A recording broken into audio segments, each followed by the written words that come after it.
Grub for Life, helping you to manage fussy and faddy eating for toddlers.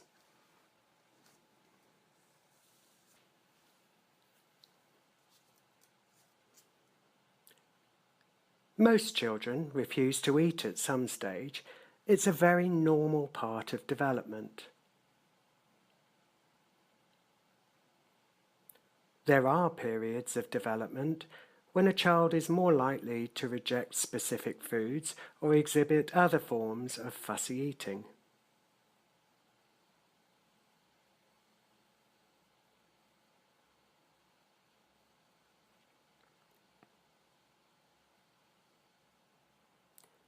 New foods may need several introductions before a baby finds them acceptable.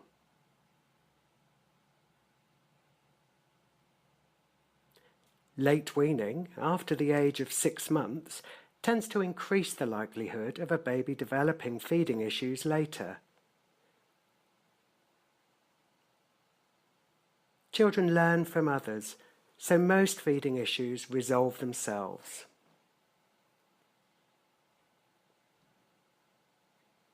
Around the age of 3, some children refuse foods which were previously big favourites.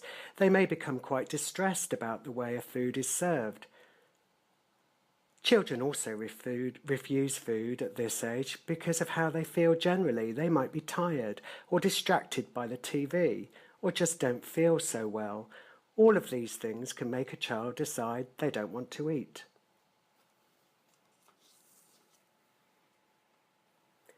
You can also have a big impact, positively and negatively.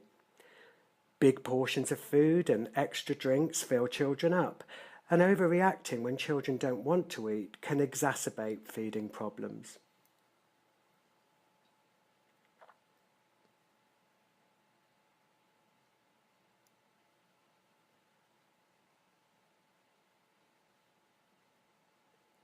The good news is the vast majority of children get over their feeding issues without adversely affecting their health. If food refusal persists, you should keep an eye out for underlying causes or potential consequences of long-term food refusal.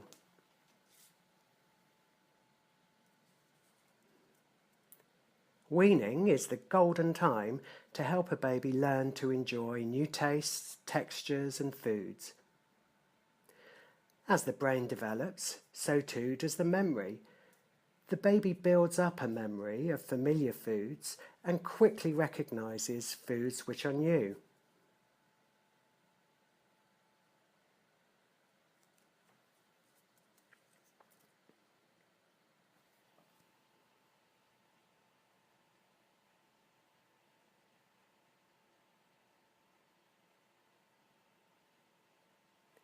When it's time to move on to solid food, the more textures, flavours and different foods a baby is exposed to between 6 and 12 months, the more likely they are to go on to enjoy happy, stress-free family meals. Most babies need to start weaning by around 6 months.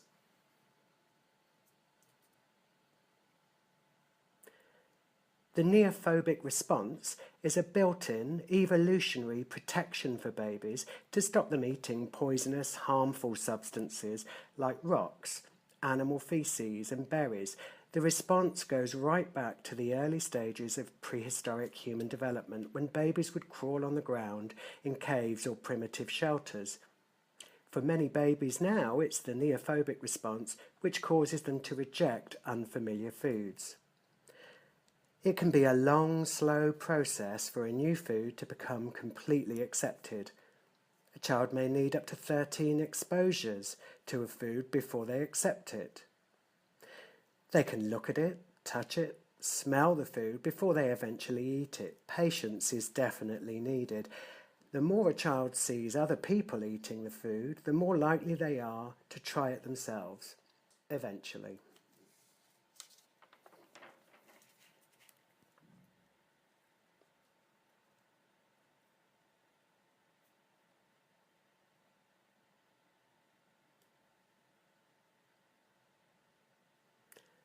By the age of 3, The reasons for food refusal get a little more complex. Children start to associate foods with other things that they might find frightening or disgusting.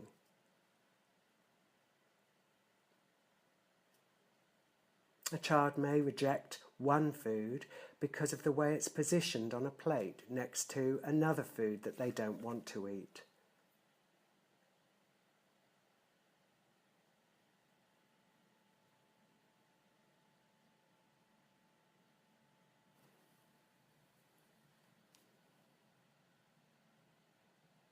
The mantra for carers to get through this phase of problem eating is slowly does it, and don't try to be too clever. Forcing children to eat or hiding foods rarely works. It may actually make the problem worse. Again, be patient. Introduce the foods in a variety of different activities, like playing with food, preparing it for cooking, until it becomes acceptable for the child to eat it.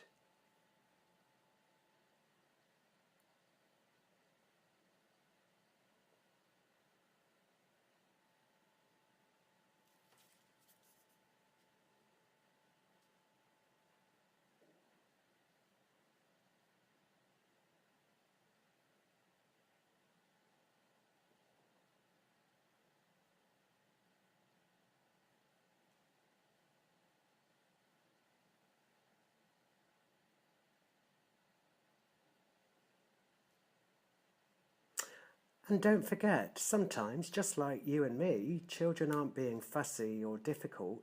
They just don't feel like eating for very good reasons. If a child who normally eats well says they don't want a meal, ask them why.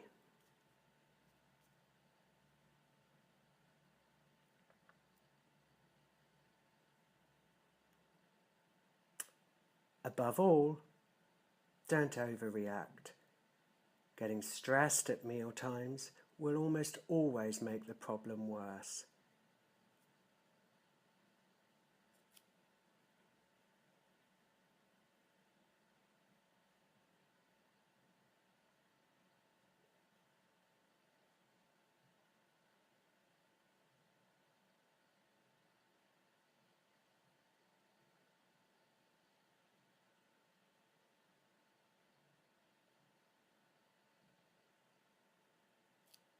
As a child carer, you can do a lot to help over-anxious parents about their child's eating.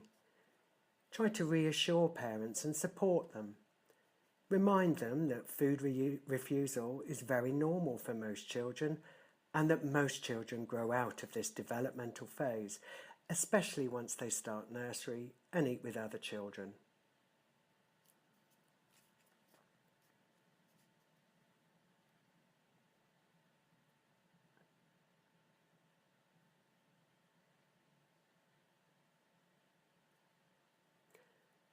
In a small minority of children, food refusal is caused by medical issues which, if suspected, can easily be confirmed and treated or ruled out by a health professional.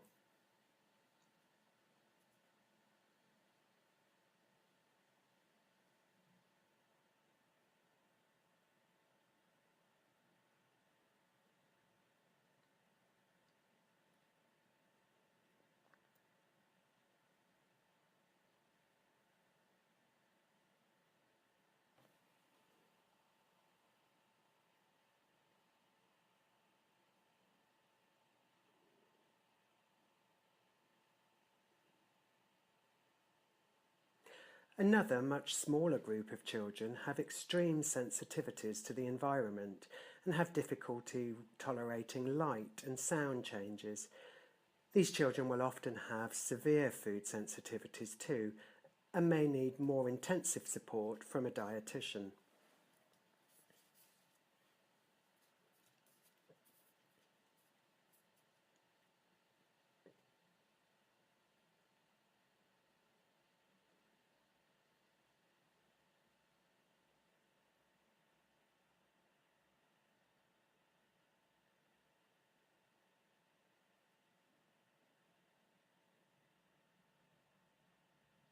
Now, Let's see what you can remember from this brief session.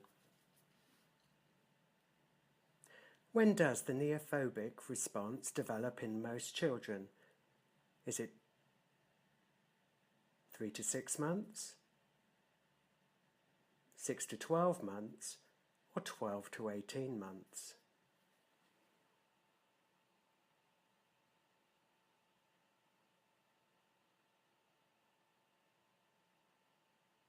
The neophobic phase develops in most children between the age of 6 and 12 months, when they begin to crawl. How many times might a child be exposed to a new food before it becomes acceptable? Is it 3 times, 7 times, or 13 times?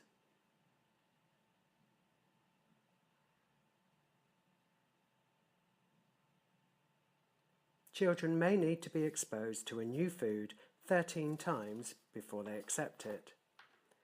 At what age do toddlers develop distaste, disgust, or contamination refusal?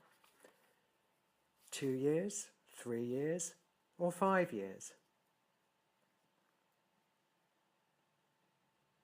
This type of food refusal develops around the age of 3, when a child has the cognitive ability to associate foods with other substances. Is it a good idea to hide foods children don't like? True or false?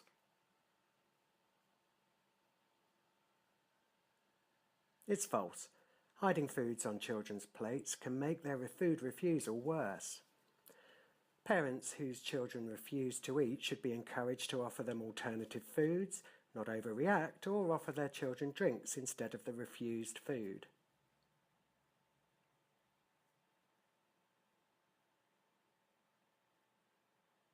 Parents should be reassured that they shouldn't overreact to a child's food refusal. Any attention to the unwanted behaviour may encourage more of the same. What's a common cause of food refusal? Is it constipation, diarrhoea, or eczema?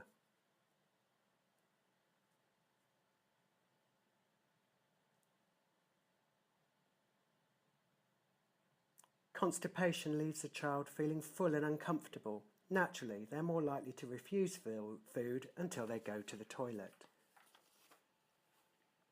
Thank you for watching this session, and don't forget the Grub for Life team are always here to help if you have further questions.